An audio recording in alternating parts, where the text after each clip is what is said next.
안녕하세요. 시니어 라이프 비즈니스를 연구하는 추학입니다. 오늘은 시니어 마케팅 12강에 대해서 살펴보는데요. 매력 고객 세그먼트 5입니다. 이분들은요, 65세부터 74세고요. 생활비 여력에 있어서는 탑 20%에 속하는 그룹이라고 말씀드릴 수 있겠습니다. 다시 정리해보면 제가 그룹 세금날을 8개 그룹으로 나눴는데요. 이제 65세에서 74세 20% 이렇게까지 일단은 세그먼트는 여기까지 정리를 하고요. 다음 시간부터는 마케팅 키워드에 대해서 살펴보도록 하겠습니다. 자, 그러면 이분들의 특성은 어떻게 다른지 한번 보겠습니다.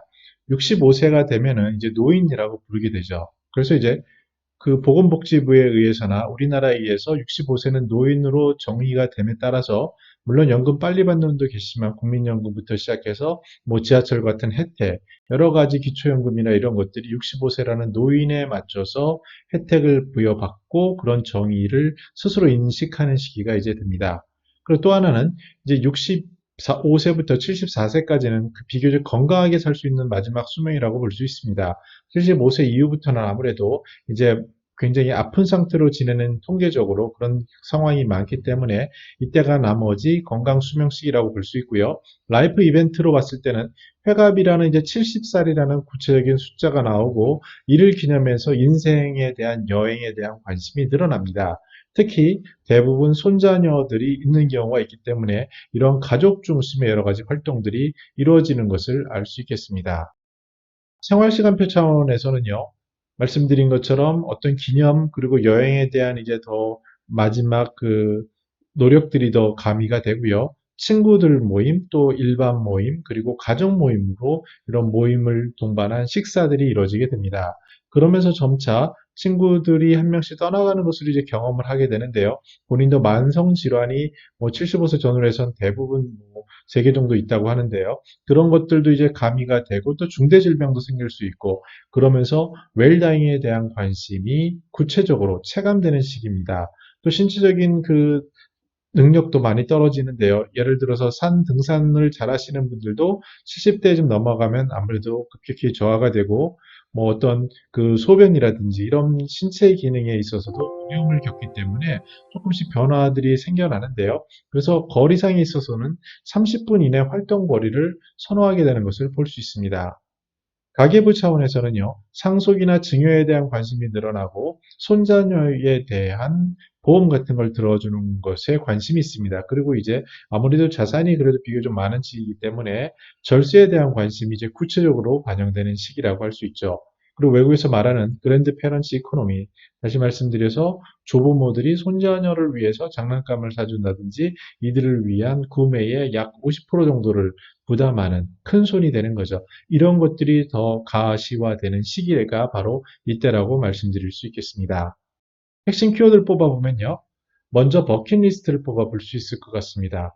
아무래도 삶을 이제 정리하는 단계로 가는 주변의 상황을 많이 보다 보니까 인생에 있어서 무엇이 꼭 해야 되는 것인지에 대한 것, 특히 이제 주로 여행으로 나오는데요. 그런 것들이 정리되는 순간이 되고요. 그 다음에는 이제 웰다잉을 직접 경험하지 않더라도 그 주변의 상황을 많이 보기 때문에 점차 심리적으로 준비를 합니다. 자, 그래서 시니어들을 만나 뵈면은 조금 80대 후반이 되시면 좀 더 일찍 이거를 생각했을 거라는 그런 후회를 섞인 인터뷰를 많이 듣습니다. 그래서 이런 것을 봤을 때 아마 지금 조금 젊으신 분들은 너무 건강하신 분들도 많지만 점차 이 개념에 대해서는 하나씩 마음속에 준비를 하는 것이 아닐까라고 생각해 보고요. 또 남는 자들에 대한 사랑, 남는 자들에 대한 배려 이런 것들이 더욱더 강화되고 구체적으로 표현되는 시기라고 말씀드릴 수 있겠습니다. 자, 그럼 마케팅 차원에서 보면요.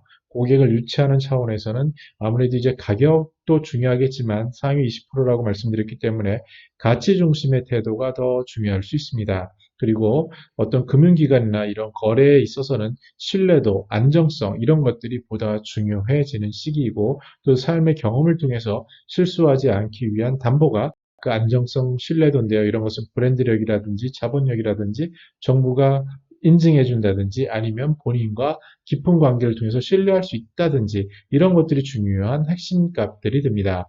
고객을 유지하기 위해서는 이분들의 절세에 대한 니즈에 대한 부응 그리고 사랑하는 남는 대상 그것이 반려견일 수도 있고요. 이런 것들에 대한 애정과 본인이 혹시라도 하는 것을 안심시켜 줄 수 있는 그런 서비스나 그런 접근법이 어느 때보다 필요하다라고 말씀드릴 수 있습니다.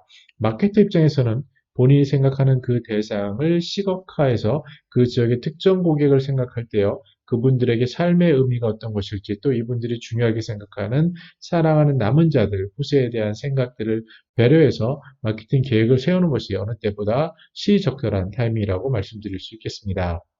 네, 이렇게 지금까지 세그먼트를 8개로 구분해서 정확히는 5개를 설명드렸는데요. 다음 시간부터는 이러한 시니어 마케팅에 있어서 키워드를 마케팅 기획이라는 관점, 그리고 실행이라는 관점으로 접근해서 설명하도록 하겠습니다. 저는 더나은 시니어 삶 공동체를 연구합니다. 감사합니다.